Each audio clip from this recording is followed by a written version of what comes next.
Hai hai Sanusers, kembali lagi di Bilik Jurnal, bisik asik bareng Sing Jurnal.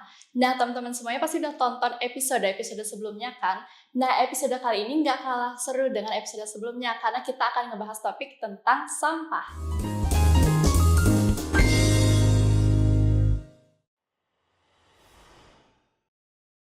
Baik, saya Kiara Davina dari Sing Jurnal yang akan menemani podcast kali ini. Dan di sini ada kakak, bisakah kakak memperkenalkan diri kakak kepada Sanusers dan juga pemirsa lainnya? Baik, perkenalkan nama saya Imade Agustia Wardana, biasa disapa Degus. Di sini saya mewakili dari Moldong Community, komunitas yang memang bergerak dalam lingkungan, khususnya persoalan sampah. Baik kakak, salam kenal kakak. Dan kali ini pasti teman-teman Sanusers tahu ini. Baik, bisa diperkenalkan diri terlebih dahulu, Papi? Oke, baik Sanjoser sekali Bapak Ibu Guru dan para Sanjoser sekalian. Kalau tadi saya dengar nama panggilan kakak itu Degus ya. Oke, Degus ya. Jadi ada nama media sosialnya ya. Oke, baik Sanjosers dan pemirsa sekalian. Kalau saya di sekolah nama lengkapnya Pak Pius Leza. Tapi kalau ada para siswa dipanggil Papi. Itu singkat dari Pak Pius. Dan lebih serunya lagi, mereka sekarang lebih mengenal dengan nama Papi Sanjos karena media sosial di TikTok ya. Jadi bisa panggil Papi, bisa juga Papi Sanjos. Kurang lebih begitu pemirsa. Ya. Baik, SMAS Katolik Santo Yasa Denpasar ini dikenal sebagai salah satu sekolah terbaik di Bali.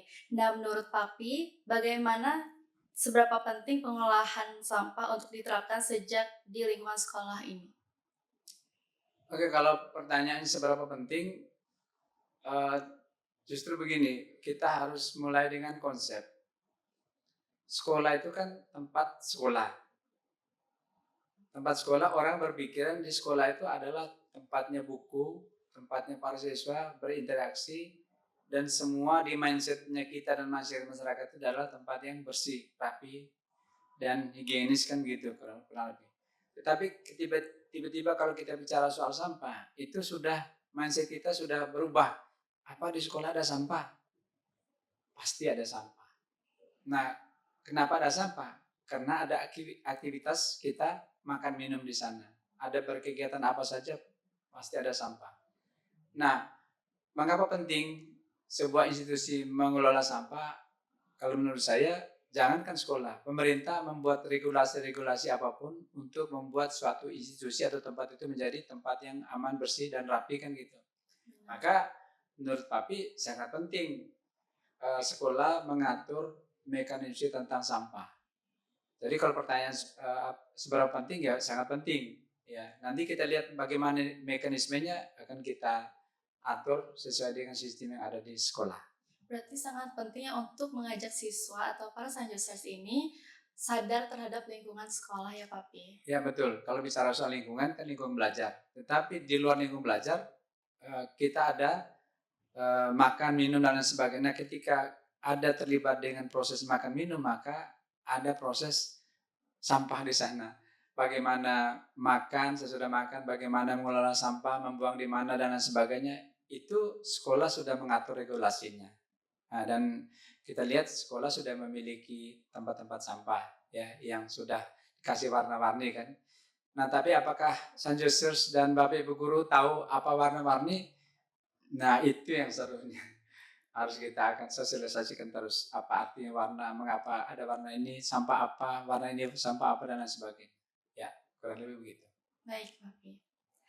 Menurut dari Kak Degus, mengapa sekolah menjadi tempat yang strategis untuk menanamkan kesadaran pengelolaan sampah sejak dini, Kak?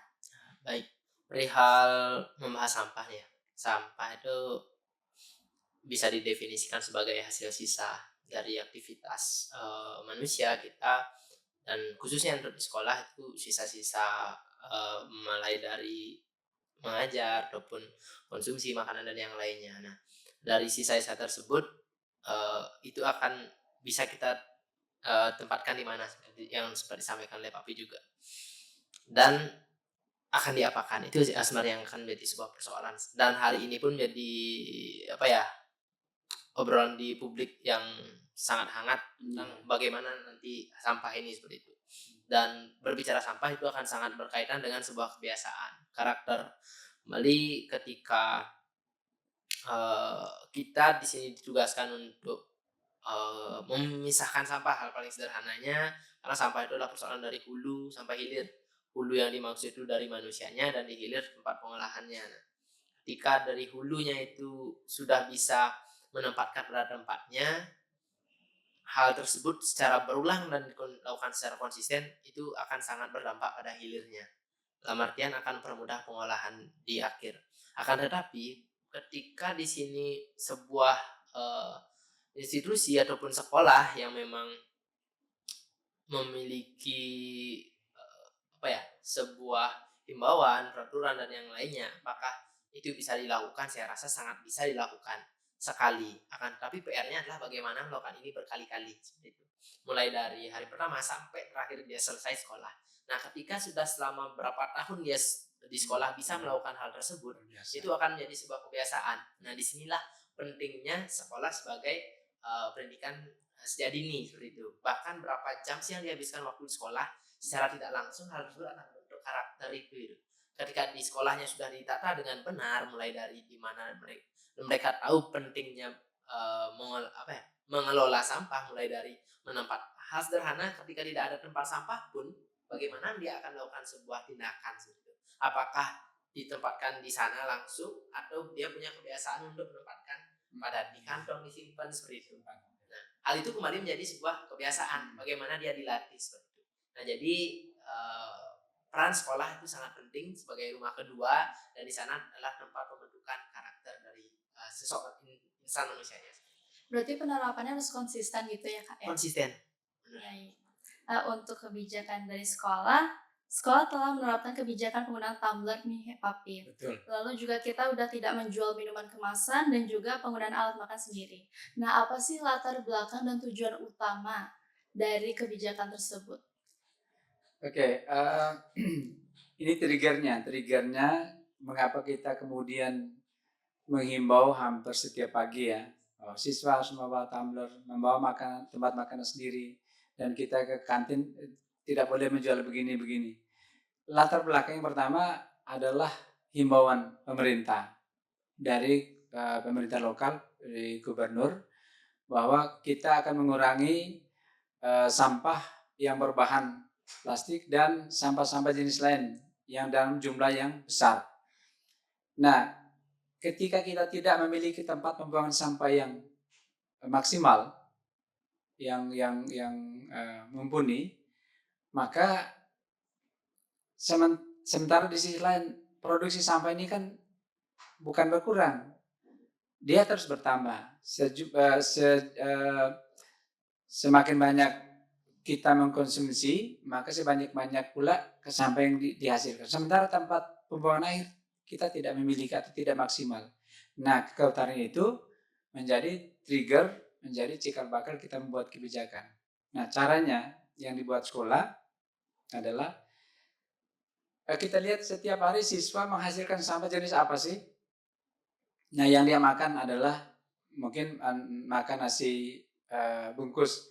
Maka nasi bungkus itulah sesudah nasinya dimakan, bungkusannya yang ditinggalkan jadi sampah. Itu ya kita analisis kan. Oh, itu berarti setiap hari yang dihasilkan anak Sanjos adalah nasi bungkus yang berbahan kertas atau plastik. Nah, lalu sekolah kemudian menyiapkan wadah dalam bentuk kotak sampah. Kalau menurut jurnalis Sanjos, ada berapa warna setiap di depan kelas? Kalau nggak salah saya lihat ada 3 warna kan. Nah, warna biru, warna apa lagi? Biru, kuning dan merah. Nah, tahu arti-arti warna itu? Yang saya tahu sih cuman yang warna kuning dan hijau. Nah, jadi begini, itu artinya itulah di situ konsistensi tadi. Mengapa? Apakah dengan warna-warna itu anak-anak hafal? Kalau dia habis makan membuang di sini, yang ini buang di situ, itu juga belum tentu. Ya, kalau di tempat lain malah dikasih tulisan sampah plastik, organik, anorganik, Saya kira nanti mungkin kalau kita bahas apa maksudnya sampah anorganik, organik seperti apa ya. Tetapi bahwa kita melihat bahwa sekolah ini setiap hari tempat penumpukan sampah itu luar biasa. Sementara kita tidak punya tempat penumpukan sampah. Lalu kita bekerjasama dengan rekanan, ya. Dan rekanan itu dia hanya menerima sampah yang sudah dipilah. Nah sekarang San Jose tahu siapa memilah sampah organik dan anorganik, yaitu petugas-petugas sekolah, ya, yang di bagian selesai sekolah mereka mengeluarkan sampah itu kemudian mereka pilah, sehingga rekanan datang itu bukan dia pilah lagi, tetapi dia langsung membawa ke tempat pembuangan sampah. Itu yang dilakukan sekolah, mengundang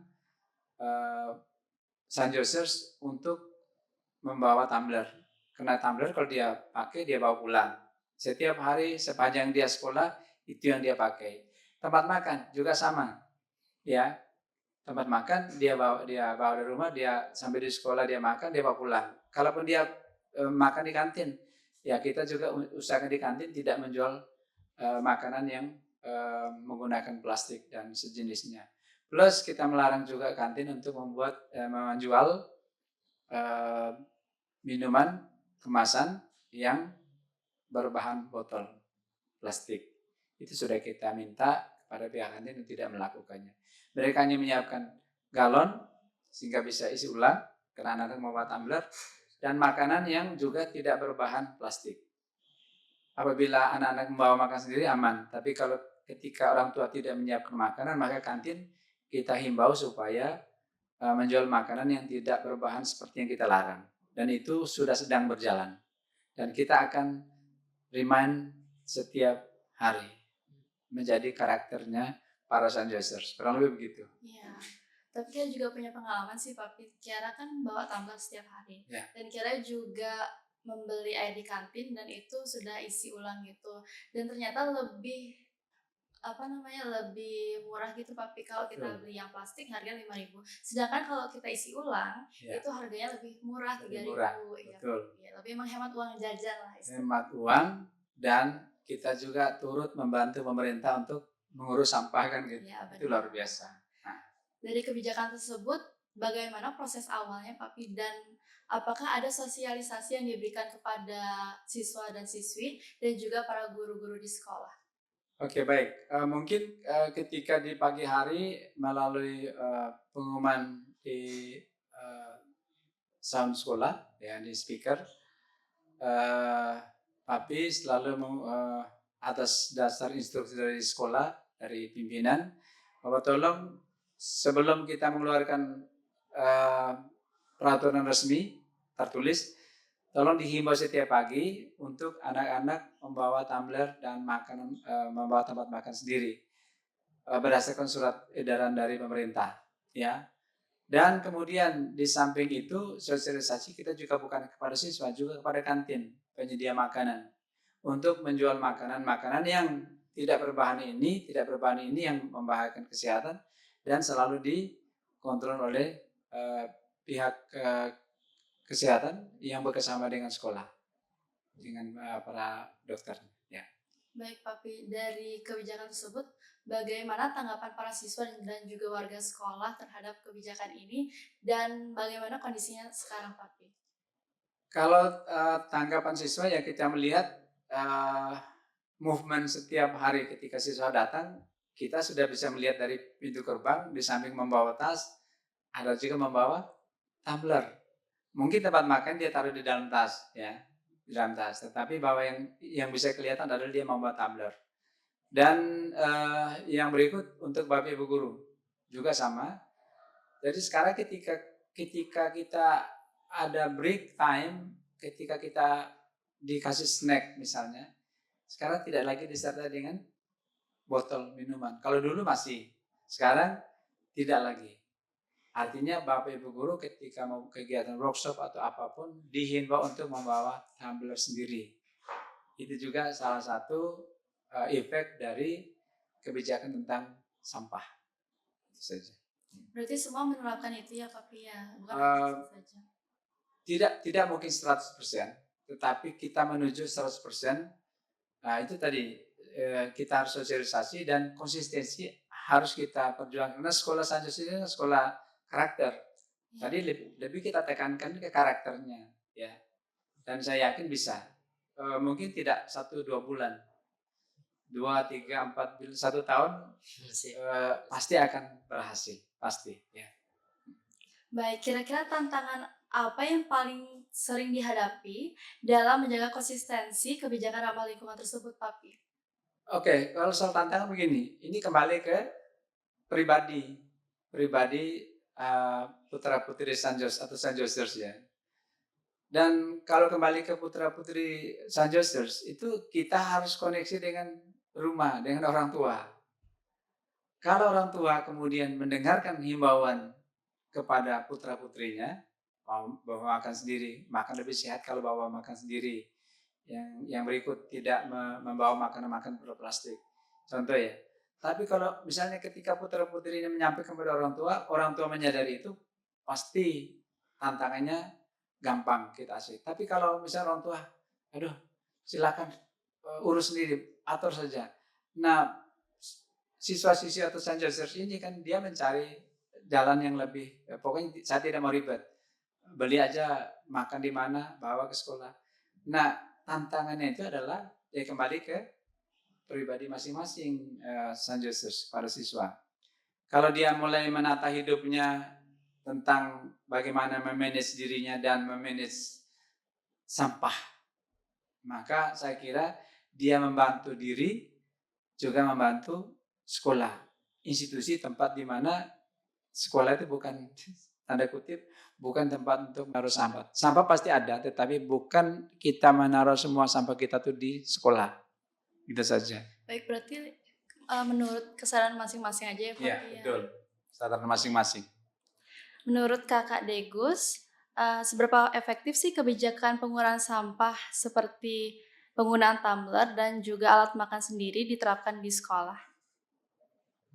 Penggunaan tumbler ini digerakkan kalau melalui secara masifnya di Bali itu 3 Februari 2025 kalau nggak salah Ya, itu betul. digaungkan oleh beberapa pemerintah daerah khususnya di kalau tidak salah itu Sekda Provinsi Bali yang memang menyampaikan hal tersebut mengacu juga dengan Pergub 97 tahun 2018 tentang batasan plastik sekali pakai. Hal itu sebenarnya adalah hal yang positif. Ya. Dan sejak 2019 pun hal itu digaungkan dan sebenarnya sempat memang menurunkan volume plastik tersebut yang kita kategorikan plastik salah satu yang dapat menimbulkan sampah seperti itu. Nah, ketika hal ini memang sudah dibatasi, kenapa hal ini juga dibatasi? Sebenarnya persoalan akar utamanya adalah yang di akhir tadi, di hilir. Tempat pengolahan kita yang belum siap. Tempat pengolahan ketika belum siap, ditekanlah kita yang di sumbernya. Bagaimana mulai dari apapun yang seperti tadi sudah sempat dijelaskan oleh Papi, di mana sumber sampah tersebut dan apa jenis-jenis yang memang sering digunakan oleh kita sebagai manusia di masyarakat ataupun salah satunya di sekolah tadi.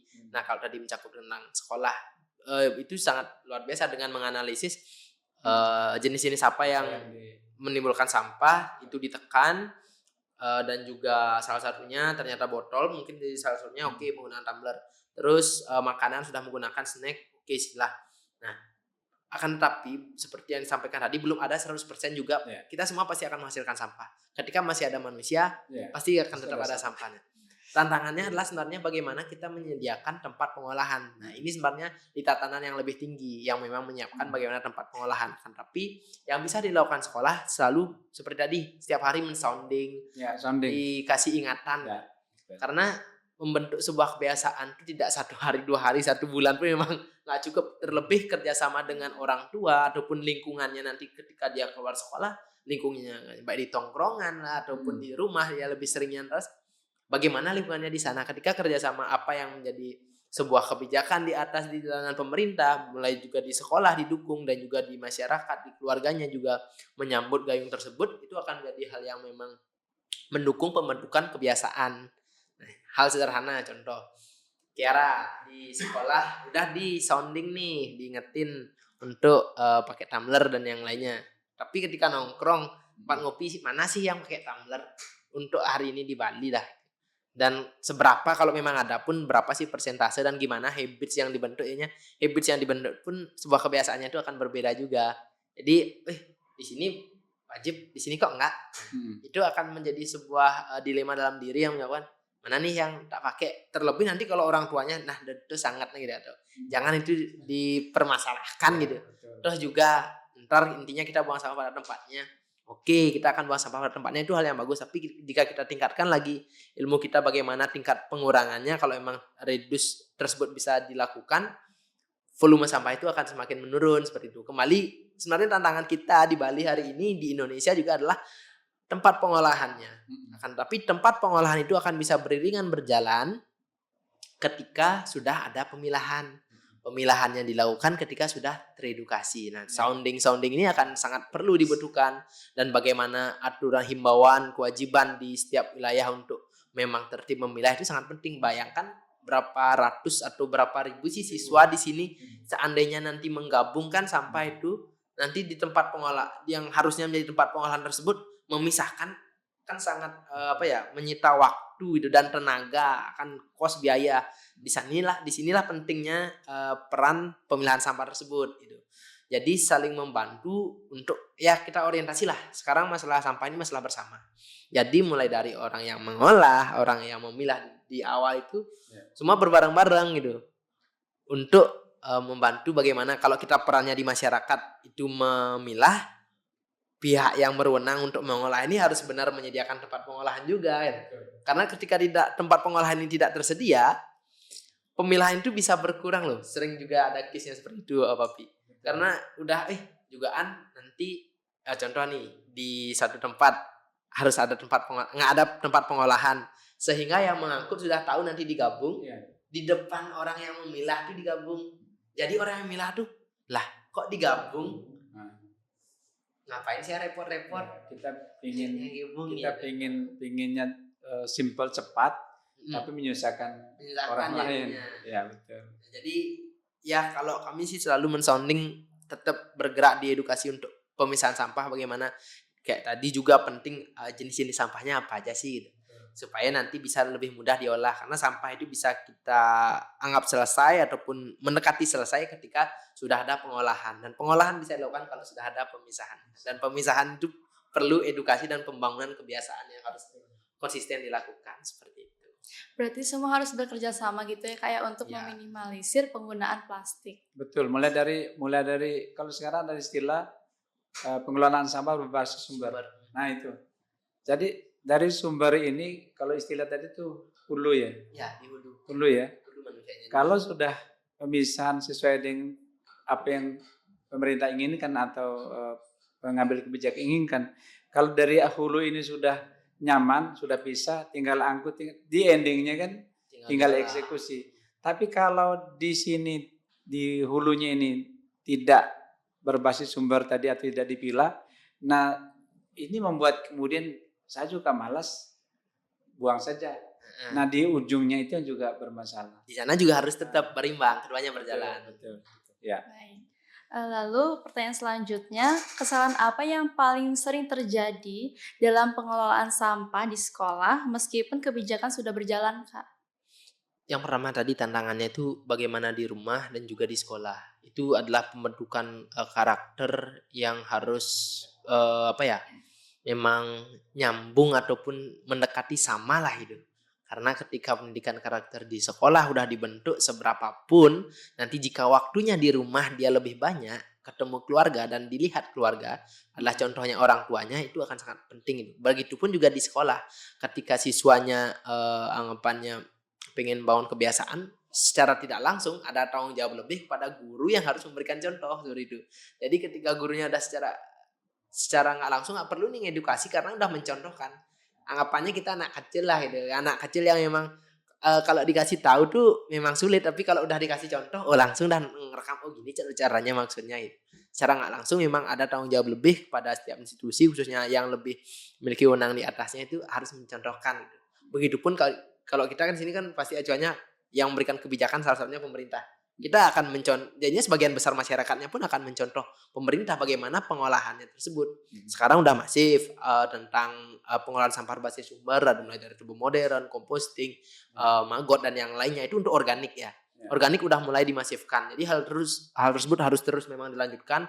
Akan tetapi apa yang menjadi persoalan-persoalan? Contoh kalau kita di sekolah, seperti tisu pasti akan muncul tisu, kertas dan yang lainnya itu akan menjadi sebuah tempat residu itu.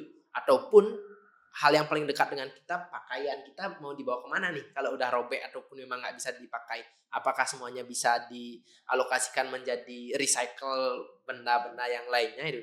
Memang disinilah peran ada pengolahan khusus untuk seperti ini, residu seperti sisa apapun nanti sepatu, sandal ataupun benda-benda yang lain di sekolah dimanapun itu di masyarakat tetap perlu pengolahannya di akhir seperti itu. Jadi itu sih pentingnya, tantangannya adalah di mana individu tersebut dididik itu mulai dari sekolah, habis itu di rumah atau lingkungan yang memang sering dihabiskan waktunya harus sejalan gitu, baru bisa terbentuk kebiasaannya. Berarti kebiasaan itu harus baik ya kayak supaya bisa dicontoh oleh orang lain. Oke, untuk pertanyaan selanjutnya itu, pengelolaan sampah seperti apa yang ideal untuk diterapkan di sekolah agar benar-benar berdampak dan dalam waktu jangka panjang? Kalau jangka panjang kembali kalau dari kami melihat ini juga ya kita pembagian peran dulu. Di mana sih ruang gerak dan juga batasan yang bisa dilakukan oleh sekolah itu, supaya kita bisa membatasi ekspektasi kita seperti itu. Kalau sekolah yang sebagai ruang lingkupnya juga di berapa wilayah itu ya, makanya berapa hektar dan yang lainnya. Apakah memang nantinya bertugasnya itu kalau berdasarkan undang-undang nih ya, Undang-Undang 18 tahun 2008 tentang pengolahan sampah, bagaimana peran masyarakat dan juga peran pemerintah, produsen juga sudah diatur di sana. Masyarakat itu sebenarnya PR memilah itu. Hal paling sederhana aja. Jangan membuang sampah sembarangan. Itu yang pertama. Kalau kamu memang bukan orang sembarangan. Ketika kita sudah bisa menempatkan sampah pada tempatnya, kita sudah melaksanakan kok kewajiban kita berdasarkan undang-undang gitu. Kalau kita sebagai negara hukum yang maju ke sana, kita sudah menjalankan kok. Yang pertama kita menyiapkan, kalau tadi udah ada tempat sampah yang itu aja, tapi konsisten. Udah konsisten belum di sekolahnya? Udah mencapai 100%, kalau udah mencapai 100%, ayo kita tingkatkan level ke pengolahan. Di sekolah bisa pengolahan, tapi kenapa sekarang banyak didorong di sekolah, di beberapa tempat yang cakupannya, anggapannya kecil-kecil itu untuk mengolah, karena jujur menurut kami pemerintah perlu dibantu. Pemerintah perlu dibantu untuk bagaimana, ini kondisi kita semua darurat ya di Indonesia, sehingga kita perlu saling membantu bagaimana cara penyelesaiannya. Tapi di sini penting juga mengedukasi nantinya sampah ini akan diapakan. Salah satunya jangan dibuang ke sungai lah, jangan nanti dibakar sembarangan, ataupun nanti sampahnya ini jangan dioper sana sini seperti itu. Yang penting di sekolah sudah ada tempat sampah, udah ada pemisahan, dan nanti sebenarnya yang lagi satu aja PR-nya adalah sampah ini mau dibawa kemana dan diapakan. Itu aja tahap terakhirnya yang perlu. Karena sampah itu di ujungnya harus diolah baru bisa kita selesai. Baik Kak, terima kasih. Lalu menurut Kakak, bagaimana pemilihan sampah dari sumber seperti dari kelas atau kantin menjadi kunci utama dalam pengolahan sampah di sekolah? Lalu mengapa Kak? Oke. Dari kelas ya dan juga kantin. Kalau di kelas, kalau kami pandang dari sekian kebiasaan yang udah dibentuk di sekolah, saya rasa hanya butuh satu tempat tempat untuk residu aja sebenarnya. Di satu, mungkin kalau satu gedung nih sini satu aja tempat sampah memang khusus residu, karena sedikit, karena dari yang aturan yang udah ada di sekolah harusnya sedikit volume sampahnya yang muncul, sehingga sisa-sisa itu aja residu yang memang tidak punya nilai itu. Nah, PR-nya lagi satu itu tentang organik, di mana sih seandainya masih ada kebiasaan siswa, guru ataupun yang lainnya masyarakat sekolah itu sisa makan tuh nggak habis, itu adalah sebuah juga food waste yang menyebabkan peningkatan volume sampah organik gitu. Ketika ini kita tidak bisa pungkiri juga masih ada yang menyisakan makanannya, ini bawa kemana itu. Nah, karena volume ini yang paling besar persentasenya di masyarakat untuk kategori sampahnya. Khususnya itu hampir 60-70% nah, sampah organik, apalagi di Bali itu. Nah, ini mau diapakan gitu. Sekarang udah mulai ada pengolahan sampah berbasis sumber. Apakah di Sanjos ini udah ada pengolahan untuk sampah organiknya? Ketika ini sudah ada, berarti PR-nya memang hanya residu seperti itu. Residu dan daur ulang pun bisa tetap dikumpulkan yang nantinya dibawa ke bank sampah untuk nanti itu akan mengurangi volume residu tersebut. Di sanalah pentingnya pemilahan. Kalau organik anorganik daur ulang ketemu organik dan ini menjadi kotor anorganik daur ulangnya, nilainya itu kan sangat rendah dan itu yang akan meningkatkan volumenya yang sebelumnya hanya 10% residu ditambah daur ulang ternyata semuanya udah jadi residu 30% lah. Nah, di sanalah perlu tetap pemilahan. Nah, kalau di kantin ada salah satunya contoh di SD 17 Kasiman. Itu luar biasa. Mereka memang punya aturan juga kembali seperti di sini ada kebijakan dari sekolahnya yang mengatur di kantinnya. Di kantin hanya boleh bawa semuanya wajib bawa tumbler ataupun bawa kotak makan. Ketika ke sana, di sana tetap ada snack dan yang lainnya. Tapi ketika snacknya itu dibuka, hanya dimasukkan ke kotak makannya tersebut. Atau enggak mereka PR-nya ya bawa, pegang. Atau makan di sana. Jadi terkontrol nih sumber sampah dari kantin. Seandainya kantin sebagai salah satu sumber menghasilkan sampah. Terkontrol dia. Hasil yang di sana tuh hanya di kantin aja. Udah terpilah dan di sana pun udah ada tempat daur ulangnya botol-botol. Terus residunya udah ada. Organik sisa makanan yang masih tersisa tuh dibuang sana dan sangat termasuk rapi. Di sana udah ada tubuh modern juga dan dimaksimalkan seperti itu. Itu salah satu contoh yang menurut saya persentasenya lebih besar lagi untuk mendekati penyelesaian sampah kayak gitu. Jadi ada pengontrolan di kantin dan juga kebiasaan siswa, guru, semua masyarakat sekolah untuk memilah sampah. Baik Kak, terima kasih banyak atas informasi yang telah Kak berikan. Menurut Pak Pius, bagaimana sih sekolah melibatkan siswa agar tidak hanya patuh terhadap aturan, tetapi juga memiliki kesadaran dan tanggung jawab terhadap lingkungannya, Pak Pius? Kita punya tatipsi. Coba di tatipsi ditulis jangan membuang sampah sembarangan. Kan semua hal yang kita lakukan di sekolah semua ada indikator penilaiannya. Contoh, coba lihat cek di tatipsi. Ketika membuang sampah sembarangan berapa dia dapat poin? Ada di sana ditulis.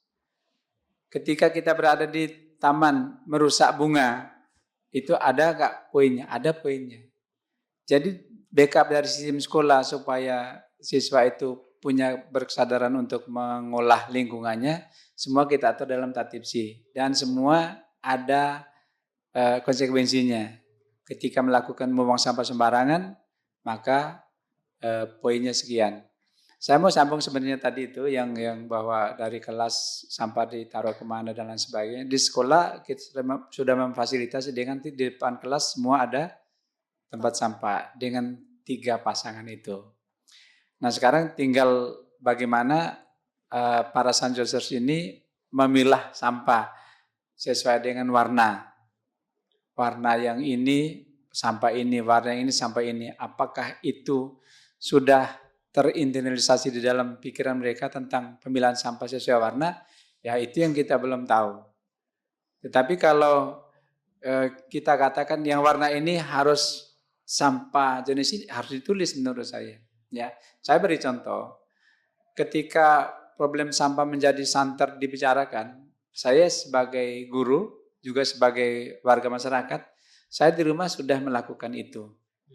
Di rumah, saya menyiapkan 3 tempat sampah di dalam rumah. Sisa-sisa makanan itu termasuk anorganik. Sisa-sisa makanan kalau organiknya? Organik, ya.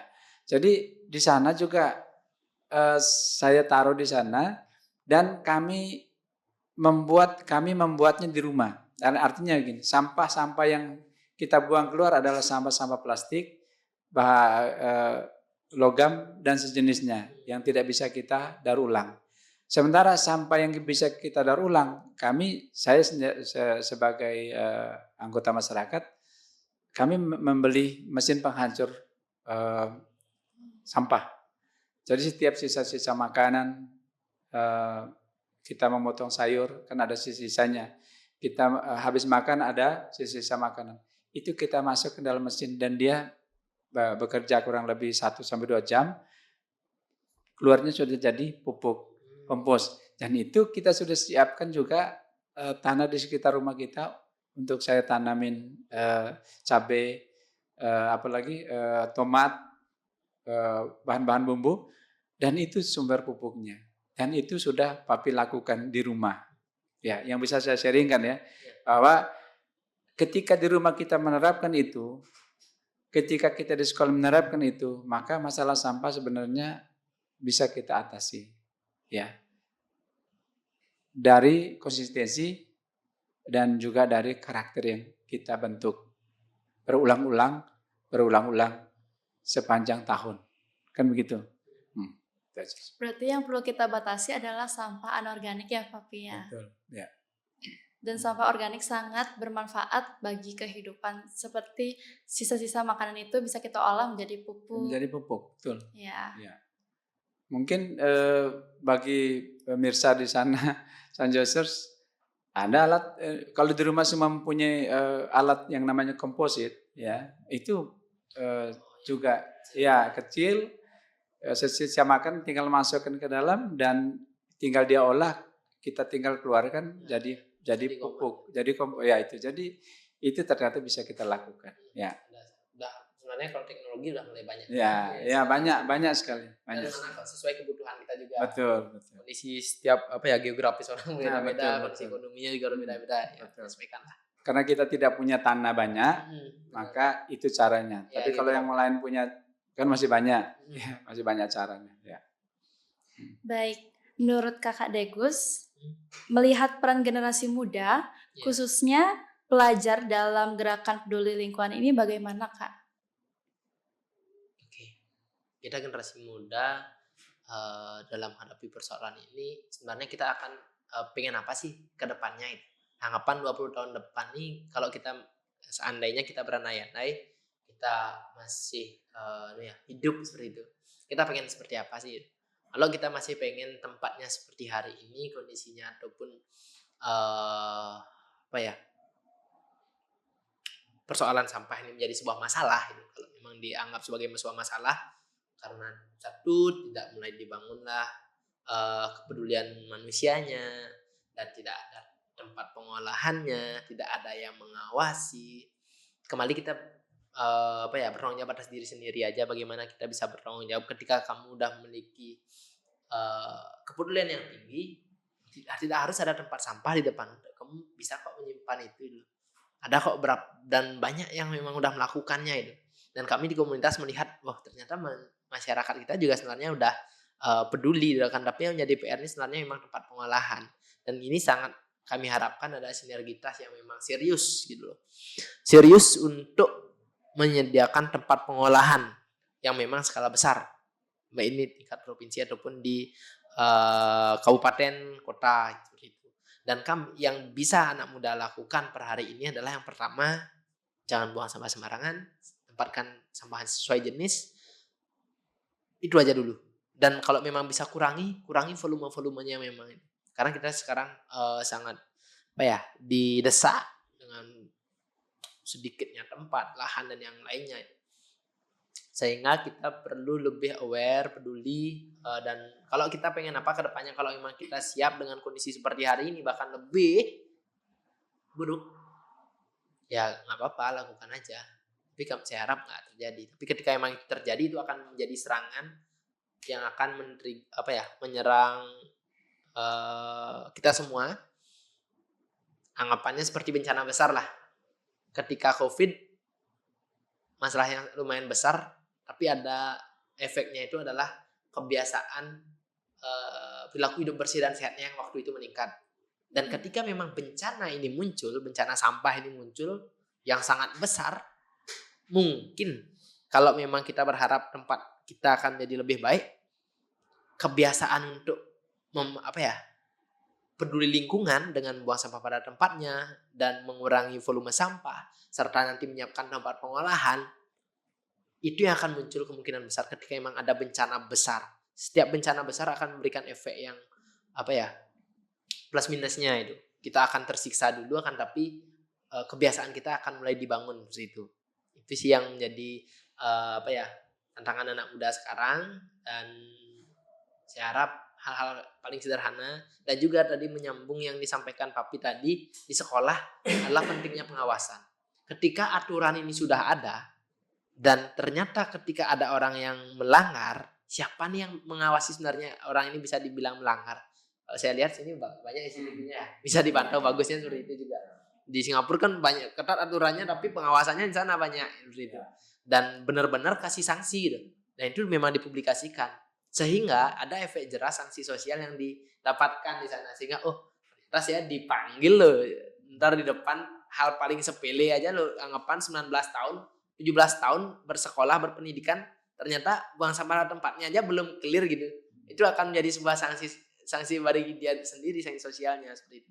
Nah, ketika hal ini sudah dilakukan, mulai dari peraturan sudah ada, pengawasannya ada, sanksinya berjalan dengan tegas, pembentukan kebiasaan karakter manusianya akan beriringan terbangun. Baik, terima kasih Kak. Lalu, menurut Kakak dan juga Papi, bentuk kolaborasi seperti apa yang ideal antara sekolah dan juga Maludong agar program pengolahan sampah dapat berjalan secara berkelanjutan?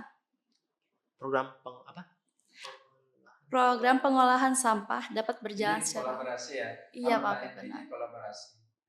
Kalau yang saya tangkap disebut kolaborasi ada dua konteks. Satu, kolaborasi pengelola kebijakan, ya, itu antara stakeholder yang bertanggung jawab terhadap pengelolaan sampah, pemerintah, lembaga-lembaga pegiat lingkungan seperti Maludong ini kan salah satu yang juga mungkin peduli soal itu, soal hal-hal lain. Nah, ini terus kita trigger, kita invite kepada masyarakat atau di dalam hal ini adalah pihak sekolah untuk terus melakukan kegiatan seperti kita buat ini. Itu juga salah satu bentuk kolaborasi untuk edukasi dan menciptakan konsistensi. Itu dari sisi pengambil kebijakan. Sekarang dari pihak sekolah sendiri, kolaborasi seperti apa? Yang sudah kita lakukan adalah sekolah sudah menyiapkan fasilitas buang sampah dengan bentuk-bentuk pemilahannya. Tinggal anak-anaknya andaikan dia menaruh pas, aman. Tetapi ketika dia menaruh tidak pas, maka ada petugas sekolah yang memilah. Kolaborasi kita tidak punya tempat pembuangan sampah, tetapi kita punya rekanan, ya, rekanan dari desa, dari Banjar. Kita kerjasama dengan mereka. Jadi kolaborasi kita sebelum dia tinggal angkut dan buang, kita di sini pilah dulu. Itu yang tadi saya katakan, kolaborasi yang bagus. Andai kan kita tidak punya kolaborasi, maka bisa dilihat setiap kali sampah bertumpuk di sekolah kan.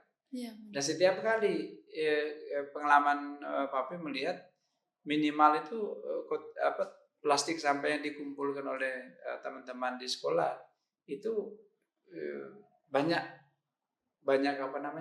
tumpukan yang mereka keluarkan, mereka pisah. Sesudah mereka pisah, datang petugas rekanan itu membawanya ke kita di Sanjus kan punya tempat sampah. Sementara di mana itu? Di samping papan GS. Iya, total. Nah, pernah lihat? Ya, nah, itulah di situ. Nah, ketika sampah-sampah itu kita taruh di situ, maka rekanan datang entah kapan yang sesuai dengan waktu, dia tinggal ambil, dia bawa ke tempat akhir ya. Tapi dia tidak memilah lagi karena kita sudah pilah. Itu kolaborasi yang bagus antara sekolah dan rekanan. Ya, itu dari saya sedikit. Baik, terima kasih Papi. Lalu menurut Papi, bagaimana cara agar kebiasaan baik yang diterapkan di sekolah bisa dibawa dan diterapkan juga di rumah serta lingkungan sekitar? Ya, saya kira kan di sekolah kan tempat pendidikan karakter. Ya, Sanjos tempat pendidikan karakter. Apa yang kita animasi di sekolah, kita minta supaya Sanjos University melakukannya, Tujuannya apa? Ya tujuannya untuk mereka bawa ke rumah. Dibawa kembali ke rumah, ke masyarakat. Contoh, ya ini bicara di luar sampah ya. Kalau sampah kita baru invite dia supaya membawa tumbler, membawa tempat makan. Tetapi di sisi lain supaya ini menjadi karakter pribadi, ya kita minta kepada para Sanjosers dan juga Bapak Ibu Guru, contoh kita buat tema-tema harian, ya supaya bisa dibawa di sekolah, bisa bawa juga ke rumah. Contoh hari Senin itu kita buat hari anti terlambat, hari disiplin. Hari Selasa, hari jujur dan peduli. Pernah dengar pengumuman apabila siswa kehilangan barang gitu? Pernah dengar? Nah, mereka yang menemukan akan membawa barang itu ke piket, menulis namanya, barangnya apa, dan diumumkan piket. Kemudian hari Rabu, hari wajib apa di Sanjos? Senyum. Hari wajib senyum. Masuk pintu gerbang, paspornya adalah senyum. Ya, itu salah satu kegiatan. Hari Kamis, hari cinta budaya. Kenapa kita menggunakan pakaian budaya? Hari Jumat, hari aroma bersinar. Anti rokok, minuman asing, dan sekolah bersih dari narkoba. Makan minuman sehat. Ini animasi positif yang kita harapkan para Sanjoser di sekolah membawanya ke rumah dan ke masyarakat. Ketika di sekolah dia disebut siswa, ketika di rumah disebut anak, ke masyarakat disebut warga masyarakat. Jadi dia bawa semua. Ini kita latihnya di sekolah. Itu dari saya sih seperti itu. Baik Papi, sangat bermanfaat banget ya Papi. Lalu, apa sih harapan Papi terhadap sekolah ke depannya terkait penguatan budaya ramah lingkungan ini di SMAS Katolik Santo Yosef dan Pasar? Oke, kalau tagline Sanjos itu, kalau kita tahu tagline Sanjos itu the best character, teachers and students. Kalau sudah orang bilang the best, maka semuanya. Mulai dari apa? Mulai dari datang, tinggal, pulang. Itu semuanya harus diatur. The best. Artinya apa? Artinya karakter-karakter yang kita bentuk, pembiasaan positif dari pagi sampai siang, dari bel awal sampai bel akhir itu kita jadikan budaya.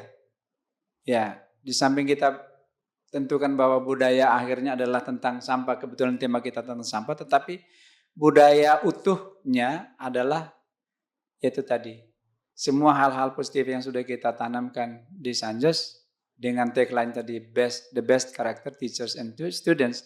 Teachersnya juga harus bagus, apalagi target kita adalah studentsnya juga harus bagus. Nah, apa yang harus bagus? Harus the best. Yaitu sekolah tempat kita tinggal harus aman, nyaman, ramah ya. Tentang hal-hal yang lain yang kita animasi setiap pagi, pembiasaan karakter positif. Kita ucapkan visi sekolah. Sesudah itu siswa harus mengucapkan apa? Kode etik. 10 kode etik setiap pagi diucapkan selama 3 tahun. Pantang mencontek, pantang mencuri, pantang berkelahi, pantang memalak, pantang merokok narkoba, pantang, semua pantang itu diucapkan. Itu adalah menciptakan budaya sekolah yang aman, nyaman ya.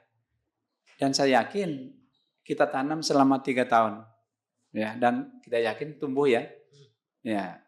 Kita yakin dari 1000-an siswa itu semua pasti tumbuh dan berkembang. Dan itu mereka bawa akan menjadi budaya pribadi ketika mereka ada di rumah dan di masyarakat. Dari saya sih itu. Terima kasih. Baik Papi, terima kasih banyak Papi. Lalu menurut Kakak Degus, apa sih pesan atau ajakan sederhana dari Maludong untuk siswa agar mulai peduli terhadap lingkungannya dari hal-hal kecil nih Kak? Kalau peduli sama lingkungan sebenarnya bertanggung jawab atas diri sendiri aja dulu. Jadi ketika semuanya bertanggung jawab atas dirinya sendiri, sebagian besar masalah itu bisa diatasi. Nah, hal yang paling sederhananya kembali, kalau kamu memang bukan orang sembarangan, kamu jangan buang sampah sembarangan. Itu yang pertama. Dan pembentukan karakter tadi sebenarnya sangat sudah bagus, dan kita perlu nanti itu PR-nya itu nanti bagaimana implementasi dari teman-teman semua bisa mengaplikasikan aturan yang telah dibuat seperti itu. Dan pembentukan karakter khususnya tentang lingkungan ini harus memang konsisten dilakukan. Learning by doing ya, kembali kebiasaan menempatkan sampah pada tempatnya ini yang dilatih daripada membuang seperti itu aja. Jadi hal ini sih yang lebih dilatih, sehingga kenapa kami juga di komunitas Moldong ini tagline-nya edukasi dengan aksi, karena ketika kita beraksi itulah sebuah upaya edukasi pada diri kita sendiri untuk membentuk sebuah kebiasaan seperti yang kita diskusikan dari tadi. Jadi hal yang paling sederhana, teman-teman bertanggung jawab pada sampah teman-teman sendiri aja dulu, baru nanti mikirkan juga bagaimana skop yang skala besar seperti itu. Jadi saya aja bisa, ya teman-teman juga pasti bisa. Baik Kak, terima kasih banyak ya Kak Degung. Lalu menurut Kakak dan juga Papi, jika siswa hanya bisa melakukan satu aksi nyata mulai besok, menurut Papi dan juga Kakak, apa sih hal yang paling penting yang bisa dilakukan? Dari Kakak bisa, dari Papi juga bisa. Pertanyaan itu, jika siswa hanya bisa melakukan satu aksi nyata mulai besok, menurut Papi dan juga Kakak, apa hal yang paling penting yang bisa dilakukan? Melakukan satu aksi. Ya, betul. Ya, oke. Yang bisa saya bayangkan dengan satu aksi, jangan lupa konsistensi. Kan gitu. Benar. Kalau sudah berhasil melakukan satu aksi, supaya aksi itu kemudian menjadi kenyataan, jangan lupa konsistensi. Sama seperti ketika bayi melangkah, tidak mungkin hanya satu langkah, pasti ada langkah berikutnya. Dan ketika langkah berikutnya dilakukan secara konsisten, maka pergerakannya akan bagus.